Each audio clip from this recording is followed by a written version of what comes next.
Shalom à tous, Baruch Hashem. On a le sroud de commencer la Torah 24 du Likutei Moharan. Donc, on est encore dans les fameuses questions, les échanges qu'il y a eu entre les sages de Athènes et donc Rabbi Yoshua ben Hanania. Les fameuses questions qu'il lui posait, qui paraissent des questions qui étaient bizarres, et les réponses qui sont aussi bizarres de Rabbi Yoshua ben Hanania et Rabbi Kadosh qui vient nous donner les explications, les profondeurs qui se cachent derrière ces enseignements de la Gemara Akdosha. Et donc, dans Chayei Moharan, c'est marqué dans le Siman Yutret que cette Torah-là, qu'on appelle Mahamar Emtsaota de Alma, c'est là-bas les sages de vous allez voir qu'ils lui ont posé où est-ce qu'il se trouve le centre du monde. C'est la question un peu qu'on va voir qui a été soulevée par les sages de Athènes. Et il dit dans Chayei Moharan que cette Torah-là, elle a été donnée donc, dans l'été Tavkuf Samer Gimel, pendant la Seuda de Shabbat, de la veille de Shabbat. Et Rabbeinu, il l'a dit avec une ira, une très grande crainte et avec un feu, un enflammement qui sortait de lui énorme lorsqu'il disait cette Torah-là, jusqu'à ce qu'on n'arrivait même pas à entendre et à comprendre du tout ce qu'il disait, tellement il le disait dans une ferveur et dans une chaleur qui était, dans un enthousiasme qui était très très très fort. C'est seulement après, lorsque Rabbeinu il a réécrit cette Torah-là avec sa propre main, avec son Shon HaKadosh, qu'on a pu bien recevoir cette Torah-là comme il fallait, tellement il l'a dit dans un feu. Et c'est vrai qu'il y a des tzadikim des fois, qu'on les voit, que quand ils peuvent dire des livrets Torah, quand ils sont be'esh, c'est difficile d'attraper leurs paroles, tellement ils sont dans un enthousiasme extrêmement grand. Et dans Siyar, ça fait Kodesh, donc sur les écrits qui sont ramenés au propos des paroles de Rabbi Yitzhak ben der Zatzal, c'est marqué que quand Rabbeinu HaKadosh il a dévoilé cette Torah-là, dans la Torah 24 du Likutei Moharan, son visage, il était en feu. Le visage de Rabbeinu HaKadosh, il était en feu. Jusqu'à ce que Kissapana, il a été obligé de se recouvrir son visage avec une sorte de foulard.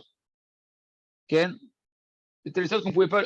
Mais à Tzad, chez l'honnête cassé, Raou, Ershelo, Ed Panav, Kayash Lava Mamash. Et Mamash, c'est-à-dire que les gens, ils voyaient même avec ça, et Rabbeinu était obligé de cacher son visage, tellement son visage, il était en feu, Mamash, comme du feu.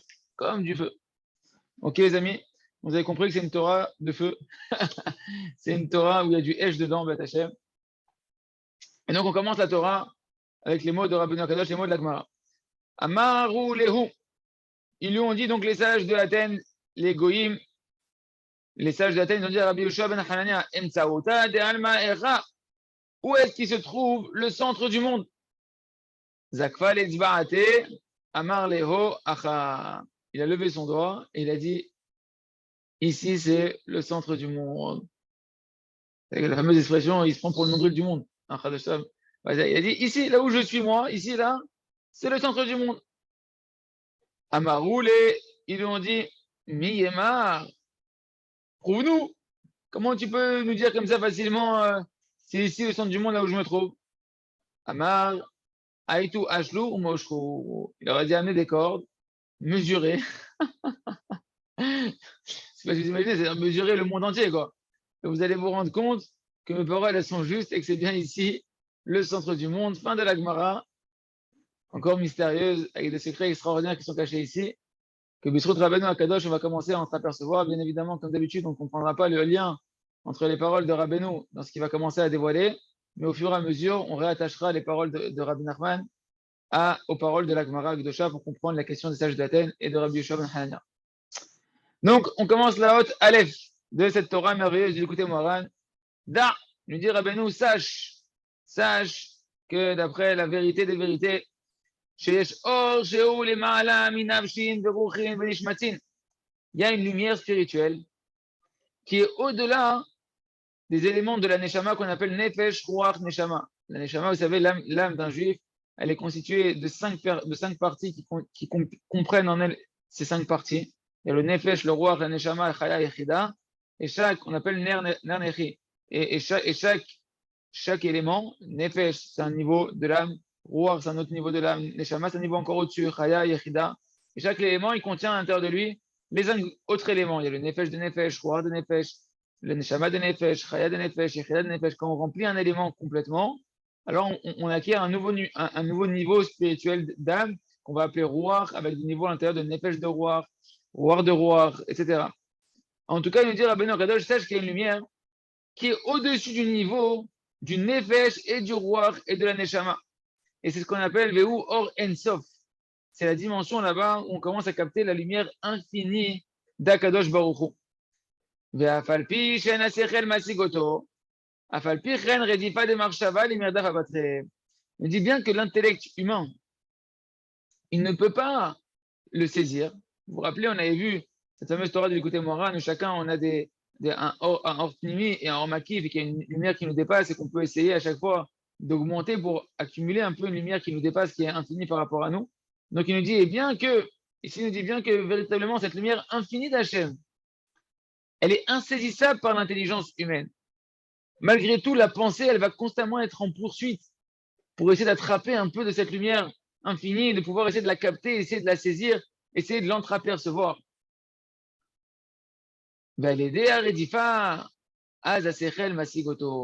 par le fait que la pensée, elle poursuit, elle recherche cette lumière infinie d'Akadosh Baruch Hu, et bien l'intelligence, elle va réussir petit à petit à entreapercevoir la lumière infinie d'Akadosh Baruch Hu, Bebchinat, Mete, Vela Mete.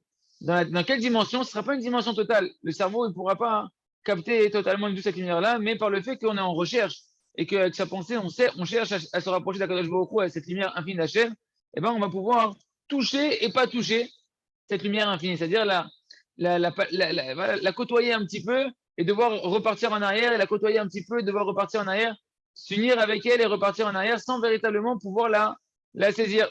C'est-à-dire que l'intelligence humaine, elle ne pourra jamais attraper la dimension infinie de la lumière d'Akadosh Baruch Hu, mais la pensée, elle peut petit à petit flirter avec, on va dire, la toucher et l'apercevoir un petit peu, et profiter de cette lumière infinie, cette extase infinie d'Akadosh Baruch Hu, qui bémet, qui ou les ma'ala minefesh roh neshama. Et véritablement, en fait, on ne peut pas l'attraper. Pourquoi? Parce que cette lumière-là, elle dépasse les éléments de notre âme qu'on appelle le nefesh, le ruach et la neshama. Déjà qu'un homme, elle va, comme le Rav dit, elle va qu'on monte du nefesh de nefesh. C'est-à-dire que la plupart des gens, on vit avec le nefesh du nefesh, c'est-à-dire le côté le plus animal qui donne la vie à un homme. Et les gens, ils vivent avec cette dimension-là la plus basse. De monter déjà, d'avoir rempli les niveaux de la neshama, d'arriver jusqu'à la neshama, c'est déjà un niveau énorme pour un être humain.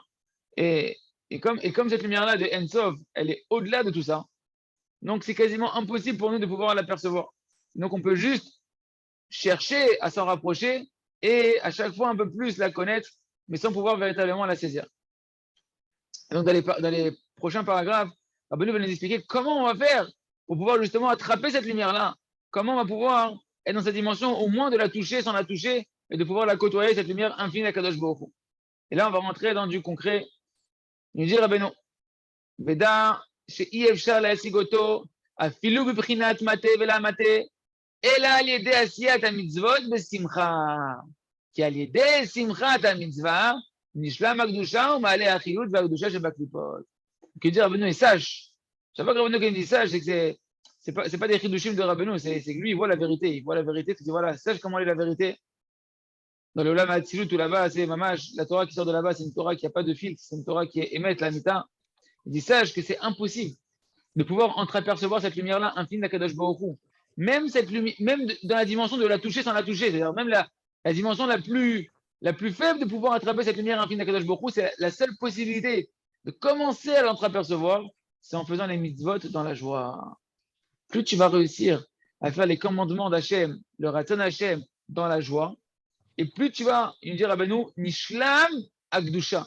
Par la joie de la mitzvah, tu perfectionnes, tu complètes la Kedusha, la sainteté. D'accord? Ta Kedusha, elle va se perfectionner dans la joie des mitzvot. Plus un homme va faire la joie, comme il a dit le Harizal, le Harizal Kadosh a dit que tout le niveau qu'il a atteint, il ne l'a atteint que par la joie qu'il avait dans les mitzvot. Donc toute cette Kedusha, tout son Ruach HaKodesh, le Harizal, d'où il a tué. C'est quoi la dimension Ensof? C'est une dimension qui nous dépasse, c'est une dimension de Roi HaKodesh, que nous, on ne peut pas attraper ça. Et ben, le Harizal, il dit comment il est arrivé à son Roi HaKodesh qui est énorme, au Harizal, que par la Simcha des mitzvot. On a vu dans la parachiote que Yaakov Avinu, il a perdu son Roi HaKodesh, cette dimension infinie, cette lumière infinie d'Hachem, que les Talikim, ils peuvent percevoir, il a perdu parce qu'il est tombé dans la tristesse de l'incompréhension de la disparition de Yosef. Donc tu vois encore une fois combien le Roi HaKodesh, et cette dimension Ensof, elle dépend de quoi? De la simcha des mitzvot du Rabbeinu. Parce que quand tu es besimcha, qu'est-ce qui se passe? Quand une personne est besimcha, ma'ale achiyut ve'akdusha shebaklipot. La simcha des mitzvot, elle va faire monter la vitalité et la kedusha des forces du mal, des écorces du mal. de comprendre cette notion-là qu'en réalité, comme on dit toujours, que la Gdusha, c'est la dimension du fruit qui est à l'intérieur. La Gdusha qui est dans les mitzvot, toute la mitzvah, etc., c'est la spiritualité, c'est comme le fruit. Et il y a des impuretés, des écorces qui vont entourer le fruit, qui sont les forces du mal, et qui puisent leur force, ces forces du mal, elles puisent leur force en venant s'abreuver, prendre de la vitalité du fruit qui est la Kedusha, qui est la mitzvah. Or, on va comprendre ici que c'est quoi les forces du mal, les amis? C'est quoi l'impureté? C'est la tristesse. C'est la tristesse. Et pour repousser cette écorce-là, pour empêcher cette écorce de venir pomper la Gdusha de nos mitzvot, la Gdusha de notre Torah, etc., il va falloir être dans la simcha. La simcha, elle va permettre d'extraire toute la Kedusha de la mitzvah et de repousser, d'éplucher, on va dire. C'est comme si quand tu es Bessimcha, tu vas éplucher la mitzvah. Tu vas retirer l'écorce amère de la mitzvah et tu vas en faire monter véritablement le nectar, le fruit essentiel qui est la Kedusha, qui est cette dimension infinie qui est renfermée dans la mitzvah. Puisqu'une mitzvah, c'est quoi une mitzvah? C'est tzavta, c'est une union avec Hachem. La mitzvah, rappelez-vous que mitzvah, c'est une union avec Hachem. D'ailleurs, en Advash, c'est très très beau cette notion-là de la retenir, que mitzvah, quand tu prends en Advash, mitzvah, comment tu écris mitzvah? T'as même, tzadik, vav et he. Donc, quelle partie du nom d'Hachem est dévoilée dans une mitzvah? Dans le mot mitzvah, en potentialité, tu as déjà le vav et le he. La fin du mot mitzvah, c'est la fin du nom d'Hachem, c'est vav he. Et en Advash, c'est une technique de décryptage des codes de la Torah, des guématriot, etc. Dans le Advash, c'est que le Aleph, tu l'intervertis avec le Tav, le Bet, tu l'intervertis avec le Shin, c'est At-Bash. Et toutes les lettres, en fait, tu les mets l'une en face de l'autre, Aleph, Tav, Bet, Shin, et tu descends jusqu'en bas, ça va faire Kaf, Lamed, et chaque lettre a le droit de l'intervertir avec la lettre qui est en face. Et donc, quand tu fais ça, donc dans Mitzvah, tu avais quoi en potentiel? Tu avais le Vav et le He qui étaient déjà dévoilés d'Hachem, mais par contre, le même et le Tzadik, le même, il devient un Yud, et le Tzadik, il devient un He. C'est-à-dire que dans le mot Mitzvah, en réalité, si tu accomplis la mitzvah, tu peux dévoiler le Yudke qui dépend de ta partie à toi, qui va compléter le nom d'Akadosh Baruch Hu. Tu t'unis à Hachem dans la mitzvah, tu dévoiles la lumière infinie d'Hachem qui est dans une mitzvah. Mais pour que cette union-là, ce soit un dévoilement qui soit grand et que tu puisses véritablement t'unir à Hachem et rentrer dans la dimension Ensof d'Akadosh Baruch Hu, c'est quoi l'interrupteur de tout ça? C'est la simcha. C'est la simcha qui va repousser l'écorce et qui va faire monter la vitalité. Et donc, cette dimension infinie qu'il y a dans la mitzvah, cette union avec Hachem, avec l'infini, quand tu fais une mitzvah, tu rentres dans le Netzar d'Hachem. D'ailleurs, c'est une des autres définitions, vous vous rappelez ce qu'on a dit dans la Torah précédente, la parole d'un sage qui disait Kushta Kae, Veshikra la Kae, la vérité, elle se maintient, et le mensonge ne se maintient pas. En lisant les Kavanot du Rav Arush sur le Sidour, et ça m'a fait tilt à un moment donné, parce que c'est exactement la même dimension que c'est quoi que la vérité, elle se maintient, et le mal, il finit par tomber. C'est que Rabotai, le mal, de toutes les manières, les écorces, les fautes, la tristesse, etc., ça finira par disparaître. Quand tu vas faire tchouva, tu vas les éliminer, tu vas les transformer en mitzvot. Par contre, les mitzvot, ça c'est le sheker. Le sheker, il va tomber. Tu fais tes tchouva. Les fautes, elles disparaissent. Ça va tomber. Ça n'aura plus de réalité. Par contre, une mitzvah, kushtakae, c'est la vérité. Et la vérité, elle se maintient pour l'éternité. Quand tu fais une mitzvah, hein, tu te lis à Hachem pour l'éternité. Et cette mitzvah, elle est éternelle. Elle se maintient pour toujours. La vérité, elle se maintient. La mitzvah, c'est l'union avec Hachem. C'est la vérité des vérités. Et ça se maintient pour toujours. Ça pour vous dire que dans une mitzvah, quand tu fais une mitzvah Besimcha, tu dévoiles un lien éternel avec Kadosh Baruch Hu, tu rentres dans le Ensof de Kadosh Baruch Hu, et ça va dépendre de la simcha que tu vas y mettre. Et le Rav Aruch, je vous avais dit, il n'y a pas de Yehush, pourquoi? Ben, il dit, moi, j'ai fait toutes mes mitzvahs, je les ai fait dans la Ramma. Jusqu'à présent, avant de me rapprocher de Rabbi Nachman de Breslev, toutes mes mitzvahs, je les ai fait comme un robot. À la bar mitzvah, j'ai fait mes mitzvahs par automatisme. Le Rav Aruch, il a dit, c'est ça la puissance de la Torah. Resh Pebet, du l'écouter Moharan, où Rabbeinu, il dit que même si une personne, il a fait qu'une mitzvah de toute sa vie, et que là-bas, il se rappelle de cette mitzvah-là, il se rappelle du point positif qui est à l'intérieur de lui, d'une mitzvah qu'il a fait, et qui réfléchit là-bas et qui se réjouit de cette mitzvah-là, alors véritablement, il passe les kafrova au kafzerout, il peut faire teshuva, il passe de la culpabilité à la balance des mérites. Tout le monde connaît cette Torah-là, la Torah 282 du côté Moharan. Et alors, je dit, c'est quoi cette dimension? Comment il peut... Et avec ça, il va se réjouir. Il dit, avec ça, le fait qu'il voit un point positif, il voit une mitzvah, il va se réjouir. Alors, je dit, pourquoi? Et comme cette mitzvah-là, elle est éternelle. Comme cette mitzvah-là, elle est éternelle. Donc, tu as créé un lien éternel avec Kadosh Baruch Hu. Même si cette mitzvah-là, tu l'as fait à l'époque dans la ramma totale, tu l'as fait par automatisme, sans kavana, sans simcha, sans rien, cette mitzvah, elle est éternelle. Ce lien que tu as tissé avec Hachem, il est éternel. Donc, quand tu y repenses avec ta pensée, tu peux te reconnecter à cette mitzvah-là qui a un lien entre toi et Hachem qui est éternel. Et à ce moment-là, tu peux te réjouir maintenant sur la mitzvah que tu avais fait il y a 10 ans, et redonner la vitalité à cette mitzvah que tu n'avais pas donnée à l'époque. Si simplement maintenant tu as conscience que oh Hachem, Zachritin, mettre tes filines à la barbe mitzvah, Ezetov Hachem, Kamatov Hachem, eh ben, tu peux revitaliser cette mitzvah-là parce qu'elle est éternelle, cette mitzvah. Ce lien, il est éternel. Et comme ça, tu peux te réjouir. Qu'est-ce que je me réjouis d'une mitzvah que j'ai fait comme un robot il y a 20 ans? Non, cette mitzvah-là, tu as créé un lien. Maintenant, c'est vrai qu'il n'est pas très fort, il n'y a pas énormément de vitalité là-bas parce que tu l'avais fait comme un mort-vivant à l'époque. Mais il suffit de reprendre ce lien-là et de le faire vibrer. C'est quoi le faire vibrer? Danser avec, être bessimcha, cette mitzvah-là. Et à ce moment-là, tu retires toutes les écorces qu'il y avait sur cette mitzvah-là et tu fais monter toute la gdusha qui sort de la mitzvah. Et ce lien avec Akadosh Baruch Hu, il te connecte à la dimension infinie d'Hachem. Tu commences à entreapercevoir la dimension infinie d'Hachem. C'est pour ça qu'il y a un tel plaisir de faire la sfila des simcha dans des champs, de pouvoir faire les mitzvot dans la simcha. On sent un plaisir parce qu'on côtoie, en fait, on commence à côtoyer un peu la dimension Ensof d'Akadosh Baruch Hu. Après, là, je me suis un petit peu étalé parce que c'est des notions qui sont abstraites et plus on peut essayer de faire descendre les choses pour nous, et plus c'est ça qui est important, sinon on reste dans quelque chose de très abstrait. Okay. Et donc la mitzvah, elle est parfaite quand elle est faite de simcha. Sans simcha, la mitzvah, elle va être manquante parce que la touma, les forces du mal, elles peuvent encore aller là-bas, les clipotes, elles peuvent aller téter de cette mitzvah-là et t'empêcher d'en profiter. Biprinat, achad asar samane akatoret.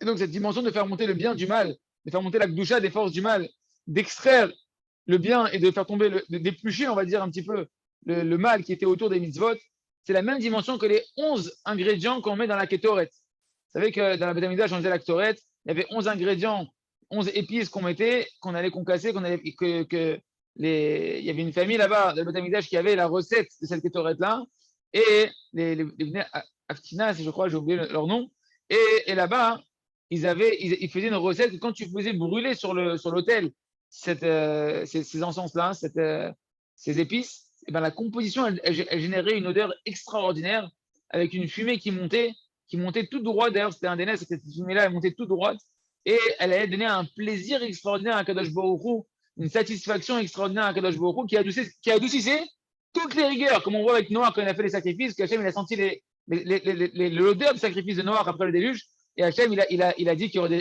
détruirait plus le monde, etc. Cette dimension des kétoret là, des bonnes odeurs qui montent et qui vont réjouir Hachem et qui vont calmer Kaviachol la colère divine, les jugements divins, et amener de la miséricorde sur nous. Et en réalité, c'est marqué dans les Sfarim Akdoshim que les 11 ingrédients des kétoret, eh ben, ils sont dans cette dimension-là qu'en fait, ils extraient le bien du mal. Ils font monter le bien et ils repoussent le mal, ce qui a donné un grand plaisir à Kadosh Baruch Hu. Et là-bas, qu'est-ce qu'il y avait dans les kétoret? Il y avait la chelbena. La chelbena, c'est un ingrédient qui sentait extrêmement mauvais. Pour faire une bonne odeur, il fallait mettre là-bas quelque chose qui avait une odeur dégoûtante, la chelbena. Dans les 11, il y avait la chelbena. Et qu'est-ce que ça nous fait comme allusion qu'on a mélangé dans les ingrédients qui vont générer une bonne odeur, quelque chose qui a une mauvaise odeur? C'est pour dire qu'en réalité, eh ben, en général, le mal et le bien, ils montent ensemble. Ils montent ensemble devant un Kadosh Baruch Hu. Pourquoi? Qui a klipot, emprinat motarot. Parce que les forces du mal, les clipotes, les écorces, elles sont de la dimension de ce qui est du surplus. Motarot, c'est du surplus. Quand tu vas prendre un fruit et que tu vois une écorce, tu vois bien que l'écorce, elle est en plus. Tu vas la retirer. Ben, c'est pareil, les forces du mal, l'impureté, et chez nous, ça va être la tristesse. C'est quelque chose en plus qu'il faut retirer. Il va falloir s'en débarrasser. Toute chose qui n'a pas besoin, dont on n'a pas besoin, on va appeler ça un motarot, des motarotes. Quelque chose qui est en excès, qui est en plus, qui est superficiel. Et ces motarotes-là, ce qui est en plus, l'écorce, ou bien les forces du mal, c'est la dimension de la tristesse. Pas on aller chercher des trucs super mystiques, extraordinaires, c'est la tristesse. Comme le Zohar Kadosh dit que la tristesse, c'est la sitra achara mamash. C'est la plus grande des tumot. La plus grande impureté qu'un âme il attire sur lui, que Dieu nous en préserve, c'est d'être triste. Vous savez que c'est marqué dans le Zohar qu'Hachem, il haït la tristesse. Il n'y a aucune tristesse qui est justifiée. Il y a des tristesses qui sont tolérées et qui sont un signe de kavod, par exemple, pour un proche que Dieu nous en préserve, qui quitte ce monde-là. Alors, on tolère que tu sois triste. Et c'est un kavod pour le défunt que tu montres des signes de deuil. Mais maintenant que tu sois triste profondément, ça, c'est de la touma. Une tristesse, maintenant, elle est tolérée. Tu as un certain temps de jour où on tolère qu'en tant qu'être humain, tu peux passer par une phase de tristesse. C'est-à-dire, ah bah, la tristesse en soi, si elle n'est pas dans ce cadre bien défini de Kadosh Baruch Hu, alors elle est une impureté. Elle est une impureté que Dieu, il haït parce qu'elle t'empêche de connaître Hachem, parce qu'Hachem, il est Graktov, Hachem, il est que bon, Hachem, il est Kulo Chesed, Kulo Rachamim, Kulo Ava, il est que amour, que bonté, que miséricorde. Et quand tu es triste, Hachem, ici, il a fait quelque chose d'injuste, quelque chose de mal. Et c'est l'antithèse même de la Kadosh Baruch Hu, la tristesse Kaviachol. Hachem, il est que joie, il y a la puissance et la joie dans l'endroit où il siège Hachem. Hachem, il est Rak Simcha, comme dit Rabbi Nachman dans le conte des 13 mendiants, que Kadosh Baruch Hu, il a dit à son fils qui a pris la royauté, sache que tu vas tomber de la royauté, et que attention de ne pas être triste quand tu vas tomber de la royauté, parce que moi je serai Bessimcha même quand tu vas perdre la royauté. Et là-bas, on voit dans le conte que le roi, il dit que quoi qu'il arrive, moi je serai Bessimcha. Si tu es triste, je serai Bessimcha parce que tu es plus digne d'être roi. Parce que si tu n'es pas capable de te maintenir dans la joie, même quand tu perds la royauté, c'est qu'il valait mieux que tu perdes la royauté. Et s'il lui dit, si jamais tu restes Bessimcha, alors que tu as perdu la royauté, même quand tu as chuté, même quand tu as des galères, tu restes Bessimcha, alors je serai encore plus Bessimcha, il dit le roi. Parce que ça montre que véritablement, tu as compris que oui, la royauté, en fait, elle te revient parce que tu es Bessimcha, tu sais que tout vient d'Hachem. Je vous dis ça rapidement, c'est un peu profond ce conte de Rabbi Nachman, mais c'est encore là-bas un secret que Rabbi Nachman il dévoile, que Hachem il est toujours Bessimcha. La Gdusha, la dimension Ensof d'Hachem, de rentrer dans l'infini d'Hachem, dans le plaisir Ensofi d'Hachem, d'être connecté constamment à Hachem, c'est toujours dans la Simcha. Mitzvah Gdola liot Besimcha Tamid, c'est une grande mitzvah d'être toujours Besimcha, parce que c'est une grande mitzvah d'être toujours attaché à Hachem, et tu ne peux pas être attaché à Hachem sans Simcha. La tristesse, c'est de l'impureté. La tristesse, c'est Avi Avot Atuma, c'est la mère de toutes les impuretés. La tristesse, c'est la Sitra Achara, c'est les forces du mal. La tristesse, c'est la déconnexion avec Hachem. Quand tu fais une mitzvah, tu dois t'efforcer de la faire avec Simcha. Parce que si tu l'as fait avec la tristesse, la mitzvah, t'es tarté des satrés, c'est deux choses qui se contredisent. La mitzvah, c'est un lien avec Hachem, tu te lis à la joie du monde. Et t'es triste. Ça va pas ensemble. C'est ça qui dit le Chida, que le plus grand plaisir d'Hachem qui monte dans une mitzvah, c'est pas la mitzvah. C'est la joie que tu as dans la mitzvah. C'est la joie que tu as dans la mitzvah. Au d'Hachem, c'est 1 million de fois plus que la mitzvah en elle-même, nous dit le Chida. Si jamais Hachem Kaviachol, il te donnerait 1 euro pour une mitzvah, il te donnera 1 million d'euros pour la simcha de la mitzvah. Pourquoi? Parce qu'il a 1 million de fois plus de plaisir de la joie de la mitzvah que de la mitzvah en elle-même. Parce que la mitzvah, c'est que tu te lies à Hachem. Soit Bessimcha, c'est le Ikar, c'est de te lier à Hachem pour connaître Hachem, il est que bon. Toi, tu es triste. Tu fais une mitzvah, tu es triste. Eh, c'est Nachadroir, tu es dans la Kadosh Baruch Hu ici. C'est la honte que tu fais à Hachem. Je me lie à toi, Hachem, et je suis dans la Ramma. C'est la Ramma de se lier avec Hachem, de mettre les tefilines, de mettre le talit, c'est la Ramma. Adraba, je mets talit, Kamatov Hachem, Ezetov Hachem, je mets les tefilines, qui est content, et Bessimcha, je m'attache à Hachem, je me lie à Hachem. Et ça, ça donne du plaisir à Hachem. De voir que son fils, il est heureux de se lier à lui, ça, c'est le Nachatro d'Akadosh Baruch Hu. Ça, c'est la Simcha d'Hachem. Par contre, la tristesse, c'est la honte qu'on fait à Hachem, Hachem. Et donc, c'est des choses qu'on doit retirer, c'est des écorces qu'on doit éplucher. La mise on doit la faire Bessimcha. Et on doit faire monter comme ça dans la Simcha que le bien, le plaisir qu'on a de servir à Baruch Hu, c'est la dimension des Ketoret, que les Ketoret a donné un Nachatroir, c'est une bonne odeur qui sortait, qui montait à Kadosh Baruch Hu, et l'essentiel de la bonne odeur, elle provient de la joie que l'on va faire dans les mitzvot. Bibrina, Dechol, Etzev, Yemotar, c'est marqué dans Michelet, que toute tristesse, elle sera un surplus. De là, tu apprends qu'en réalité, la notion de ce qu'il y a en plus, la notion des écorces qui sont en plus, c'est la dimension de la tristesse. Vehem, Tokpa de Dinah. Et la tristesse, c'est la puissance de la rigueur du jugement divin. Un homme qui est triste, c'est un homme qui se trouve à ce moment-là, que Dieu nous en préserve, sous l'emprise des jugements divins très douloureux, du Bet Din, du tribunal céleste, qui est dans le jugement d'un homme douloureux, parce que ta tristesse, comme on l'expliquait en long et en large, dans le jardin des louanges, dans le jardin de la foi, dans l'histoire du Rav Arouche, où là-bas il insiste énormément sur le fait que la tristesse, c'est une accusation contre Hachem. Tu es en train de dire qu'Hachem il te fait du mal, qu'Hachem il est injuste, ou bien c'est pas Hachem qui a fait ça. Il y a autre chose qu'Hachem qui a fait du mal dans le monde, dans ta vie. Toque pas de dina, nous dit Rabbeinu. C'est en plus, retire la tristesse, elle sert à rien. Elle est superficielle, elle t'attire que des galères, la tristesse. Comme c'est marqué dans Bereshit, Vav, que là-bas c'est marqué, il s'est attristé dans son cœur. Et donc tu vois que la tristesse, où est-ce qu'elle va avoir un impact, la tristesse? Dans le cœur. Le cœur, c'est la prière aussi. Un homme, quand il est triste, il n'arrive pas à prier. Ou bien il va falloir qu'il prie pour retrouver sa joie. Mais la tristesse, elle vient fermer le cœur. Le cœur de pierre que Rabbi Nachman veut nous enlever, c'est le cœur de la tristesse. Quand un homme, il est triste, son cœur, il est éteint. Son cœur, il ne peut pas connaître Hachem. Tu ne peux pas rentrer dans la connaissance de la lumière infinie d'Akadosh Baruch Hu. Il va falloir éplucher et retirer cette tristesse-là. De là, on apprend dans ce verset-là que la tristesse se trouve dans le cœur.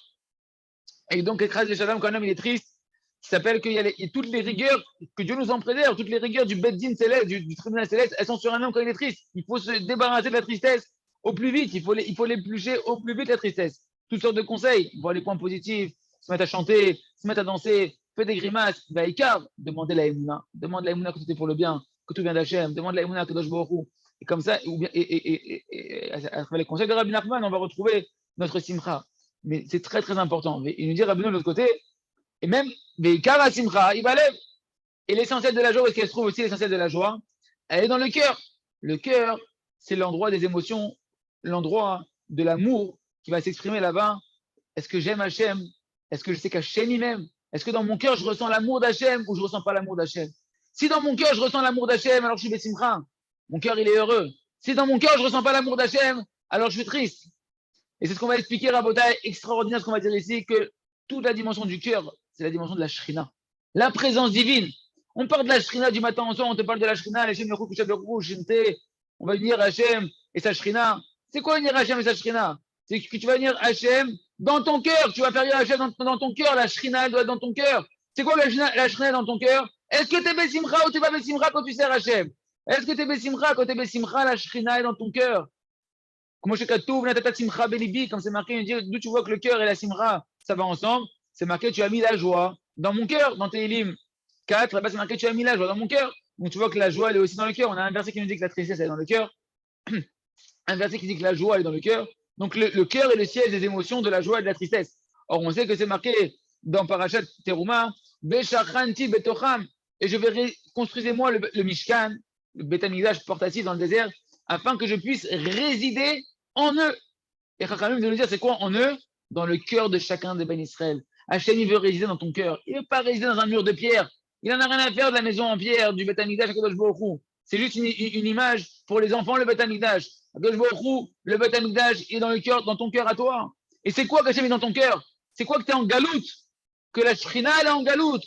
Que la Shrina, elle est en exil? Ou que la Shrina, elle est revenue, elle est délivrée? Que tu vis ta Géoula, tu vis ta délivrance, ou que toi-même, tu es en exil, dans ta galoute, dans ta galère. Est-ce que tu as de la simcha dans ton cœur? Quand tu as la simcha dans ton cœur, Hachem est dans ton cœur, la shrina, toi, tu l'as ramenée dans ton cœur, tu n'es plus en exil. Quand par contre, Hachem, tu es triste, à ce moment-là, la shrina, elle est en exil, la présence d'Hachem, pour toi, elle est en exil. Parce que quand tu es triste, tu ne vis pas Hachem. Hachem, il n'est pas avec toi à ce moment-là. Comme dit Rabbi Nachman, quelqu'un qui est triste, Hachem, il le quitte. Kaviachol, c'est une image. C'est-à-dire que la shrina, la présence d'Hachem ne réside plus à l'intérieur de toi, la tristesse repousse Kaviachol, la présence divine. Kaviachol, Hachem, il est partout, toujours. Mais la perception, elle est plus perceptible. La tristesse t'empêche de percevoir Hachem. La shrina, elle est bégaloute quand tu es triste. Par contre, quand tu es besimcha, tu fais sortir la shrina de la galoute.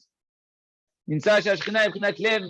Et donc, comme c'est marqué là-bas dans Teruma, je vais résider dans le cœur de chaque Ben Israël. Donc, c'est quoi le shachanti? Je vais résider, c'est la shrina. Shachanti, shrina. La shrina, elle va résider dans le cœur de chaque Ben Israël. Il vient t'apprendre ici, la Torah avec Dosha, que l'écart de la shrina, où est-ce qu'il est dans ton cœur? Et quand tout le Ben Israël, il ramènera Hachem dans son cœur, le Beth Amikdash, il sera là. À la majorité, le Beth Amikdash, il sera reconstruit. Parce que le Beth Amikdash, c'est juste la représentation que Hachem, il est vivant dans le cœur de chacun. À travers quoi? À travers la joie. C'est pas à travers ton costume et tes péotes et tes tzitzit et ta kippa que tu as sorti la présence divine de l'exil. Sortir la présence divine de l'exil, c'est de ramener le sourire sur le visage, un sourire qui vient du cœur, de ramener la joie dans le cœur, du service d'Hachem, de la conscience d'Hachem. Ça s'appelle ne plus être en exil. Et donc, quand tu fais les mitzvahs et simcha, tu sors la shrina de sa galoute, tu sors la présence divine de la galoute et tu commences à côtoyer donc Hachem, tu commences à ramener Hachem dans ton cœur, de pouvoir ramener cette lumière en-sophie, cette lumière infinie à Kadosh Baruch Hu, à l'intérieur de toi et de la côtoyer. Vegalot השכינה שהוא בחינת לב, שהוא שמחתן של ישראל, עיקר גלותה כשעזות, שהם הקליפות גוברין עליה, ובחינת בצלם ליבו. Et donc là, c'est ce que je vous ai dit un petit peu en avance, mais c'est les paroles de Rabbi Nachman de Breslev. Et l'exil de, ça rappelez-vous, quand il a dit cette Torah-là, il était en feu, Rabbi Nachman. On ne comprenait rien tellement il était en feu. C'est une Torah de feu qui nous dit ici, Rabbi Nachman. Que l'exil de la Shrina, tout ce qu'on entend dans les shurim, que tu ne comprends pas, on est en galoute, Hachem, la présence divine, elle est en galoute. De quoi on parle? De la simcha, du service d'Hachem, de vivre Hachem, de la émouna, de servir Hachem. La galoute, elle est en Shrina, c'est quoi, lui dit Rabbeinu? C'est que ton cœur, il est en exil. C'est quoi que ton cœur, il est en exil? C'est que toute la dimension de la Shrina, c'est quoi? C'est la joie du Ham Israël. La joie que le Ham Israël il a à servir d'Hachem. C'est ça la délivrance, c'est ça sortir la Shrina de la galoute. La Shrina, c'est la joie de vivre avec Hachem, la joie de vivre dans la Torah et les mitzvot. Ikar Galuta, c'est quoi l'essentiel de l'exil de la Shrina? C'est quand tu es triste. Quand ton service divin, il est lourd. Quand ton service divin, il est pesant. Quand tu te traînes.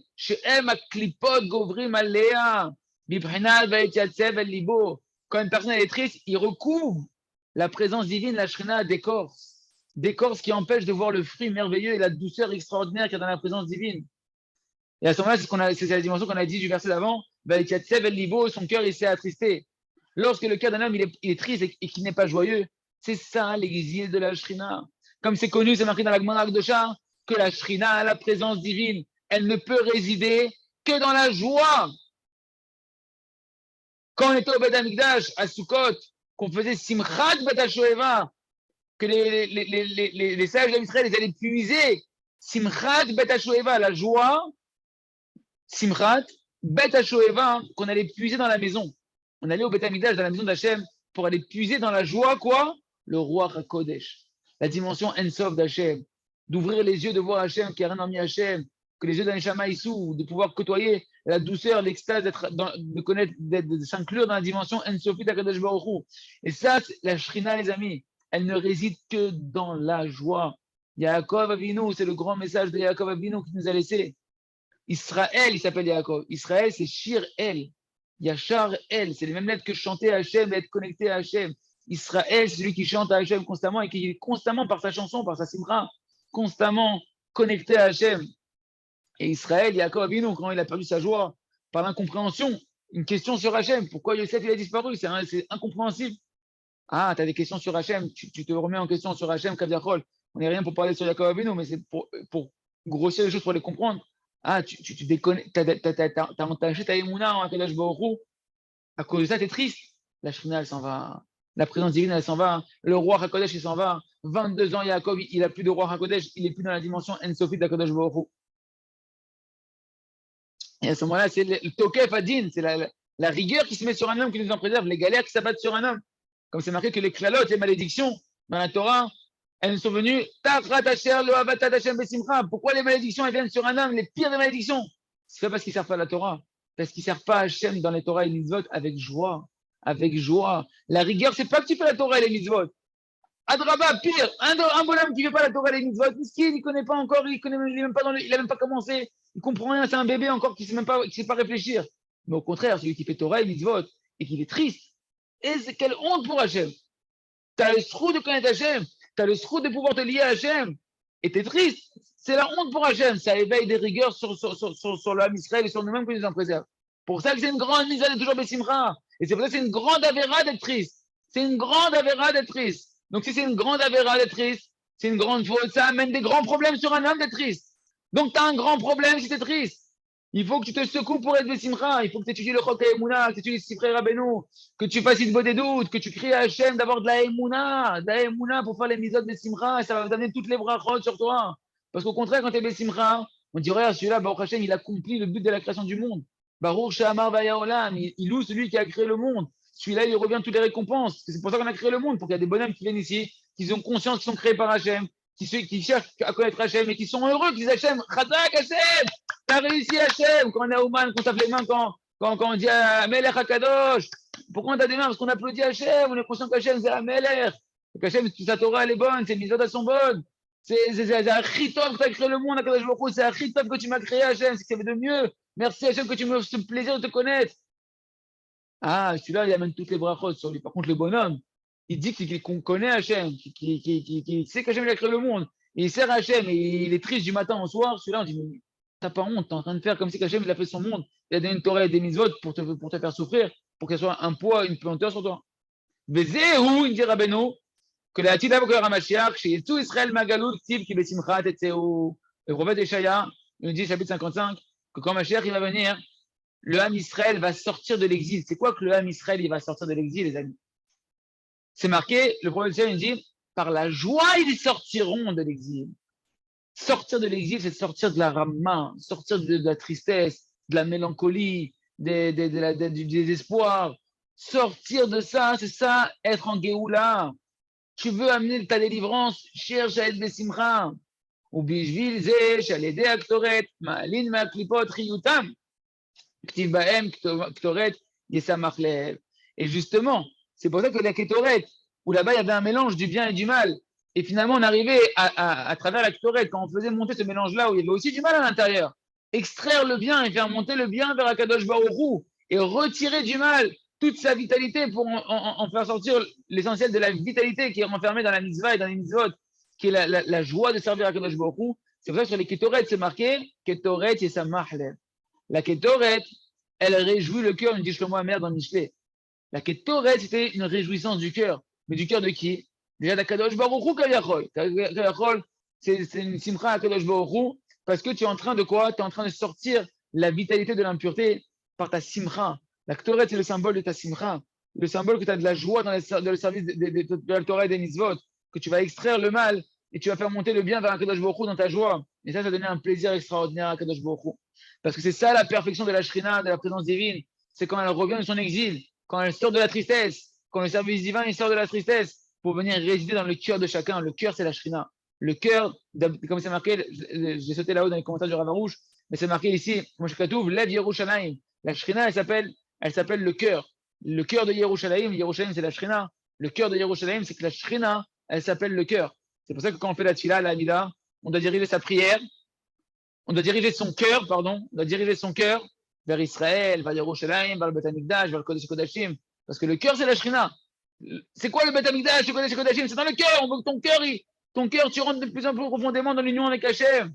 Et tu dois prier Simcha Shel Mitzvah. Dans une joie, tu vas prier dans la joie de la mitzvah. Nitzak, Shosea Mitzvah Besimcha. Azai Maale Ashchina, Shia Mitzvah, Shia Simchat Alev, Natripot. Il se trouve donc que lorsqu'une personne, elle va faire une mitzvah Besimcha, une mitzvah dans la joie, et ben elle fait monter la Shrina, elle fait sortir la présence d'Hachem, déjà pour toi et pour tout l'homme Israël, mais pour toi déjà. Shia Mitzvah, c'est quoi la présence d'Hachem ici, il nous dit? C'est la mitzvah. Rappelez-vous ce qu'on a dit au début, la mitzvah, tu t'unis avec Hachem, tu fais résider Hachem dans ton cœur, tu vas. En fait, Hachem, il réside dans ton cœur. Tu vas juste éplucher le masque qu'il y avait sur la présence d'Hachem qui est dans ton cœur. Tu vas juste éplucher l'écorce qu'il y avait autour de ton cœur. Ce cœur de pierre, tu vas le faire tomber pour voir que c'est un cœur de chair, que c'est une part d'Hachem. Tu vas sentir Hachem à travers la mitzvah. Tu t'unis de pouvoir faire sentir Hachem, mais ça dépend de la simcha que tu vas y mettre. Ça dépend de la simcha que tu vas y mettre. Chez Simchat Alev, la Shrina, c'est la mitzvah. La Shrina, c'est la joie du cœur. Et tu l'as fait sortir à travers ton accomplissement du service divin de la joie. Tu l'as fait sortir de l'écorce. Tu épluches ce cœur de pierre. Tu épluches l'écorce qui est autour de la mitzvah pour en sortir la véritable union avec Hachem, l'amour avec Hachem et la joie pour Hachem et la joie qui va revenir chez toi également. Hachem, on continuera, merci Hachem, dans les prochains shiur, parce que là, on va dire des notions de Kabbalah un peu plus profondes sur ce qui se passe quand maintenant on est en train de faire sortir la Shrina de la Galoute par la Simcha de la Mitzvah. Et ça, avec Hachem, on commencera à l'entreapercevoir dans le prochain shiur, quand on commencera la lettre Gimel, Hachem, Chazak, Ve Nitrazeh.